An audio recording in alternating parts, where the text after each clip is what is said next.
political extremism, ideological extremism, religious extremism. It never works in the long run because the average human being isn't equipped or interested or has the motivation or effort to live an extreme life. So if we want to bring veganism and vegetarianism to African people, let's do it in a very realistic, practical, and patient fashion. Let's get away from the all or nothing proposition because we're going to lose more than we gain.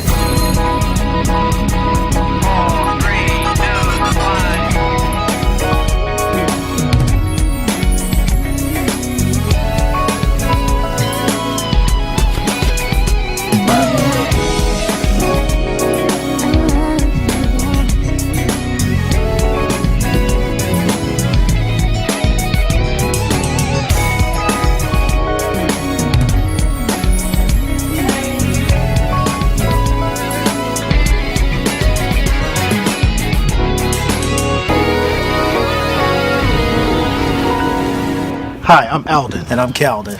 And we have the privilege of talking today with one of the great advocates for black people, Dr. Umar Johnson. I'd like for you to start by, first of all, telling us a little bit about yourself. Not as if everybody doesn't know you already, but Sure. just to give a little background knowledge. Certainly. I'm Dr. Umar Johnson, Doctor of Clinical Psychology, a certified school psychologist, certified school principal.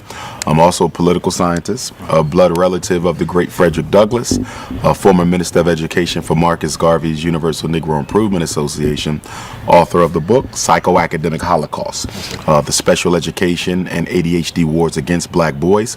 I'm a private practicing school psychologist where I evaluate children in an effort to keep them out of special ed, away from ADHD and off of the dangerous psychiatric medications.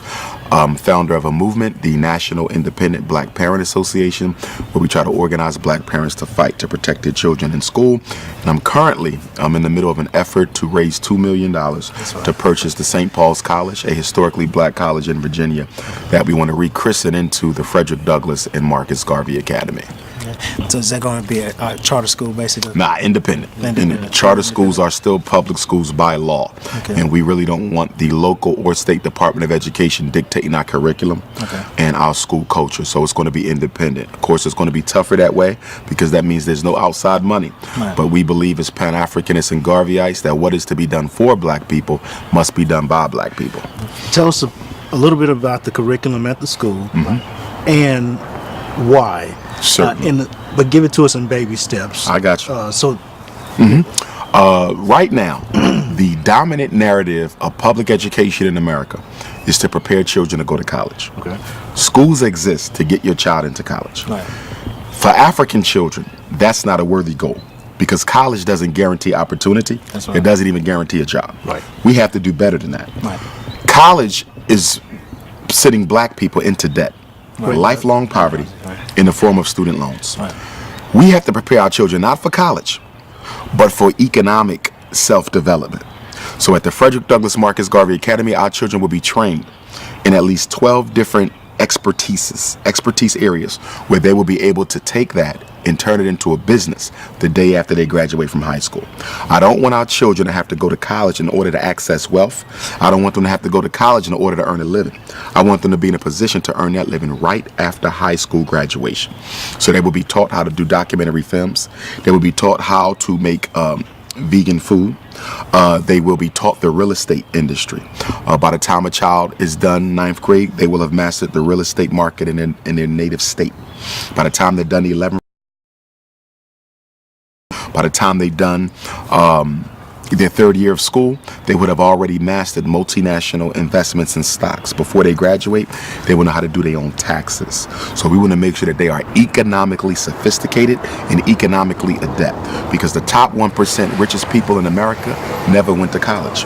Not only did they not go to college, most of them live off of unearned income. Right. So while we're slaving, they're sleeping, making more money in their sleep than we do on the job. Yeah. Passive income. Segue into the income. You talked about agriculture in that segment just a second ago. You talked about agriculture and the economic independence of agriculture. Besides agriculture, what are some other avenues? You just talked about documentary and things like that. For tourism. Okay. Black people spend a disproportionate amount of their disposable income on tourism. Right. Bob Johnson, sold BET to Viacom in 2000 for $2 billion, I believe it was. He did that because he wanted to go into tourism. He believed he could make more money in tourism than he could with BET. The problem was racism kept him from getting into that particular industry the way he wanted to. We want to teach our children how to capture those black tourism dollars. The amount of money that we spend traveling, flying, floating, but we don't own any commercial ships. We don't own any airlines. We own not a single, what do we want to call that? Franchised hotel. There's not a single black franchised hotel on the planet Earth that I'm aware of. We have black hotels, but it's not franchised. So it's in one location and one location only. Right. That makes no sense with the type of money we spend traveling. So we want to teach our children how to capitalize on that. Clothing production and manufacturing. Very important. Our children will be taught how to make clothing. That's another area where we're spending a significant proportion of our disposable income. We want to teach them how to make their own clothes. Okay. Now, you brought up airlines. You brought up clothing. Now, might sound like I'm taking a jab. No, that's all right. Tyler Perry just went in negotiation to buy an airline. You got Damon Dash. You got Shark Tank. Damon. You got blacks. Right. I'm leaning towards another question. Sure. Because you talk about it a lot of times about wealth of those that. What's the answer for? Is there an answer to change? Is there something they can do, or is it? How do I put the question? Is it something because there's a lot they can do. The problem is the higher you go as an African in this country on the economic and entertainment food chain, the closer you are in direct contact with white people of power. You understand? Thereby, the less freedom you feel to reach out and help your own people. It's ironic and it's contradictory, but the richest amongst us are the least inclined to do something, because the more money you have, the closer white people watch you. So how do they change that? Well, how can they? You know what I mean? Not critical of no. I understand. Of their I understand. Success. They have to move as a group. The reason why I say that because our spectrum is from. Okay, Booker T. Washington and W. Du Bois had a debate their whole life. Yeah. You know that. Yeah. What I felt like what they could have done Come together some kind of way, bridge the gap to Right. be able to join forces to create a movement. Right. So But it was tough to do. Well, yeah. Also, it wasn't so much ideology between Booker T and W.B. Du Bois, but ego. it was ego. Same thing with W.B. Du Bois and Garvey. Right. It wasn't ideology. Du Bois started out as a Pan-African himself. He was jealous that Marcus Garvey was able to organize black people coming from another country, Jamaica, than he could. It was jealousy that led to most of those conflicts. So if you were speaking to Tyler Perry, if you had the voice of Damon Dash, what would I don't know that you hadn't had that conversation before. What would My questions for them would be, if you're buying an airline, if you're participating in any major economic undertaking, how are you going to use this vehicle to improve the condition of your people? Because you can buy an airline as a black person and use it just as another capitalistic instrument to get paid. There's dozens of black businesses that serve white people more than they serve black folk, and hardly have any black people in managerial positions. So Tyler Perry buying an airline, he somehow comes up with a way to use that to benefit us, just like with President Obama. Becoming president in and of itself in no way benefits black people unless you're going to use that influence to some extent to open up some doors, which he has not done in 7 years. Well, I had to go back to him because see, my thought process is something you spoke of earlier. We got some earlier footage of you just a minute ago where you had a part of a documentary, and you mentioned the thought process, because I'm a big on the power of mind. Because, yes. Okay, so yes. how do we make this be realistic to me or the average person? Because what you're saying, I get. Tyler Perry, he did his thing. He got his. You know what I'm saying? Yeah. You know. Yeah. And Mr. Fubu Damon, you know, he did his thing. Damon Dasher did his as well. You know. So how do I, change my situation to make it where I can be? Because we talking wealth. Yes. We talking billions. We talking, and so to the average person, we don't even live in a world of being financially astute. 65% of African American have no net worth. They have no net worth. Even the so-called middle class. Even so-called middle class. And America actually manufactured the black middle class. It's really an idea. It's not a reality. It's not. Because class speaks to ownership of wealth. And it's actually the average middle class. Exactly. And it's an antithesis to wealth. You know what I'm saying? Exactly. It's not a stepping stone. You can't go through that mentality like, so this is where I'm gonna start and go with. You almost have to almost unplug and walk away from that mentality to go. Exactly. To find, in America was very slick because they re-engineered the definition of class. Right. Okay, class no longer includes your net worth of wealth, Right. material assets. Class is purely education and occupation. Right. That means a school teacher raising 4 children on her own at a $30,000 a year job, hypothetically speaking, because she has a master's degree in education, and because she's a school teacher, she's considered middle class. Middle class, But when you look at the amount of money she takes in, times the amount of children she's raising, she's below the poverty line. But she's considered middle class because they took, you understand, net worth and income out of the definition of class, and it's only education and occupation. So what's the solution? So how do we get there? Well, here's the thing. We got to recognize that wealth is intergenerationally created. Most people who get rich don't get rich in a lifetime. Oprah, that's once in a while. Bill Gates, that's once in a while. Most people are intergenerational wealth. That means what? That if black people want to catch up, we have to start saving wealth and passing it to the next generation. Our biggest problem ain't that we're splurging. Is that every time we splurge, we're stealing from our descendants. You're giving them no inheritance to get started with. But the white child, they're starting out $100,000 plus, $1 million plus. And I think we have to become more strategic in the way that we do our health plans, as well as our life insurance plans. Because what I'm learning with a lot of these white folk, a lot of them are getting their first, what you want to call a shock of wealth through the life insurance policy of their parents. We talk about that too. Yeah, Get a life insurance policy. Yeah. So there's so many different strategies towards wealth that we're not even thinking about because black people, our selfishness, it's also based on our, what you want to call it, emergency consciousness, survival instinct. We're only worrying about our life. We do not think about those who come after us. Now, you got to realize now, when we got out of slavery, white folks been already building wealth for a couple centuries. Right. We started behind the 8 ball. Okay? So you got to play catch up. How do you catch up with somebody who's 100 yards in front of you? You have to run faster than they are. That means we have to sacrifice our spending habits more than everyone else in order to catch up. How does a people who are at the bottom waste money more than people who are at the top? So not only are you not catching up, you're not even thinking about it, trying to catch up. This is good, and we got 1,000 questions, and we know you got a flight. We appreciate the time. Thank you. No problem. One fat, meat, juicy point. What would it be before you go? I would say that we have to build our own schools. Everything we're talking about, the only way it becomes normalized, the only way it becomes a part of the collective black consciousness is if the children are raised with it as a group. Remember, all progress is group work. It's teamwork. That means we need all the children in Jackson to be taught the principles of financial empowerment. All the children of Jackson to be taught how to eat healthy. All the children of Jackson to understand what black family means and why it's so important. Until then, it's just a specialty. As we spoke earlier, diet being a specialty, wealth is a specialty. Think about it. If you're black and you're in the know about money and the laws of finance, you are a specialty. You are an eccentricity. You are an oddity. That's a problem. Because for white people, gaining wealth is a regular part of their everyday conversation. Even poor white people are regularly talking about wealth.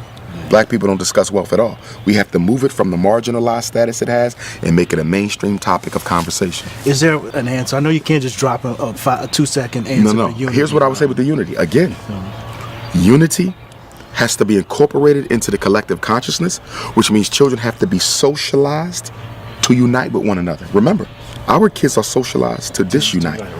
As a principal, right? I've had first graders, 6 and 7, talking about how black your skin is, how cheap your clothes is, how nappy your hair. You're 6. This your first year in school. How do you know all this? The parents. We are teaching our kids to be Negroes. So the only way you're going to undo that is to teach them to be Africans, which is why I want my school to be residential. Because I know sending them back to the same house that created the illness after school is going to undo everything I do from 8 to 3. You got the kids for 16 hours. I got them for 8. I can't win. Because the brain is the creature of repetition. Whoever gets to this the most will rule it. What did Adolf Hitler say? Come up with a lie keep on telling the lie, be consistent with it. It ain't got to be the truth. But the brain cannot resist the temptation to believe something that is regularly presented before it. Repetition wins. We give our kids to white folks for the first 18 years of their life, then we want to remake them into Africans for the rest of their life. That's ridiculous. The formidable years of conditioning is birth to 12. The formidable years of conditioning is birth to 12. We give that to white people. And then when they turn 21, they already have habituated. They already have a personality. They already got hard habits. And now we want to re-Africanize them. Who does that? What people have ever gotten free, giving the best years of their children to their oppressor, the manipulator?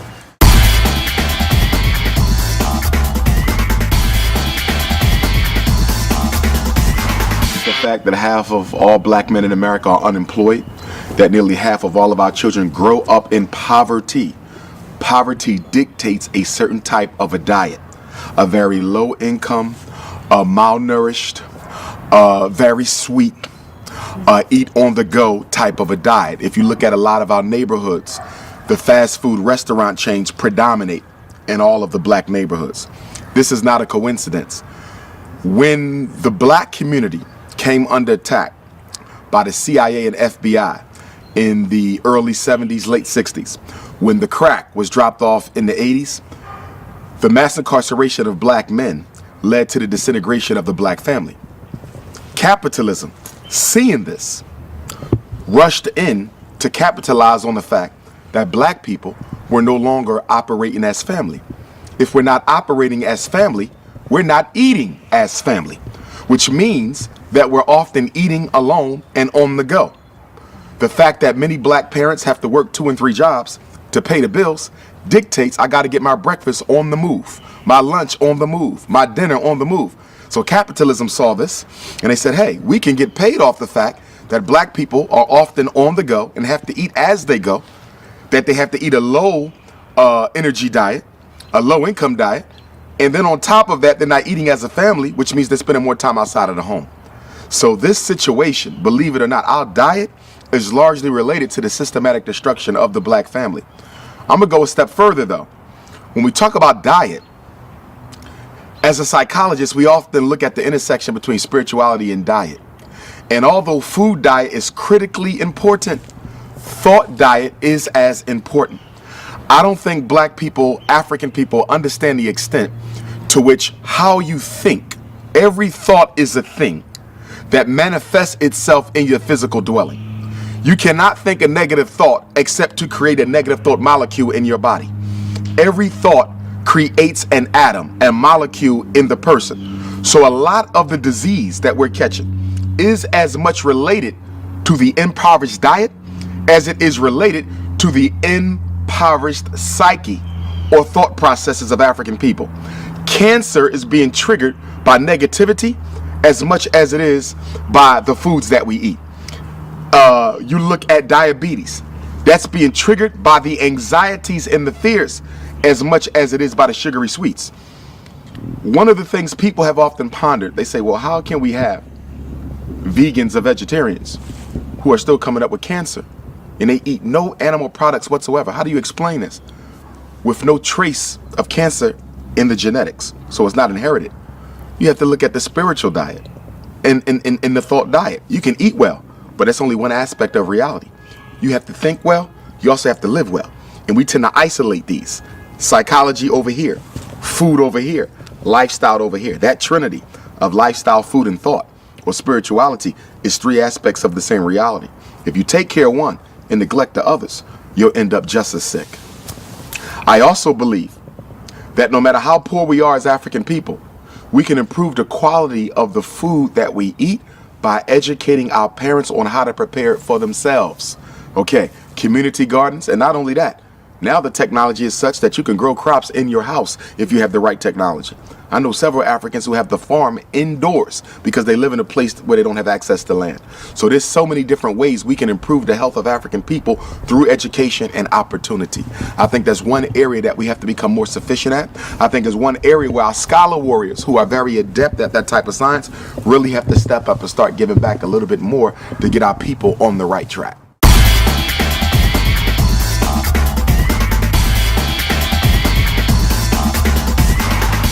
Number 1, we got to educate the children. it's going to be difficult to make any lasting change to any people or any community if that change is not normalized into the culture. Right now, eating healthy is still a marginalized area of activity for black people. It's it's an eccentricity. It's a specialty. Eating healthy is a specialty amongst black folk. That's a problem. Because if it's a specialty, that means most people do not do it. We have to normalize it. And in terms of normalizing it, one of the critiques I would have of the vegan and vegetarian community, don't be so extreme at first in introducing African people to an alternative diet. A lot of our people are being influenced away from going holistic because the holistic practitioners are coming at them with an all or nothing proposition. You cannot give a baby solids, you got to feed them baby food. Don't tell them that they can only eat these types of vegetables. Don't tell them that they can't eat no animal products at all. Slowly grow them. Meet them where they are. Slowly wean them off the meat. Slowly wean them off the fish. And take them from that stage all the way on up. I think we're being too aggressive in our intent to improve the health of our people. And it's not improving them at all. Improving the health at all. Extremism. I don't care if it's dietary extremism. I don't care if it's spiritual extremism, political extremism, ideological extremism, religious extremism. It never works in the long run because the average human being isn't equipped or interested or has the motivation or effort to live an extreme life. So if we want to bring veganism and vegetarianism to African people, let's do it in a very realistic, practical, and patient fashion. Let's get away from the all or nothing proposition because we're going to lose more than we gain.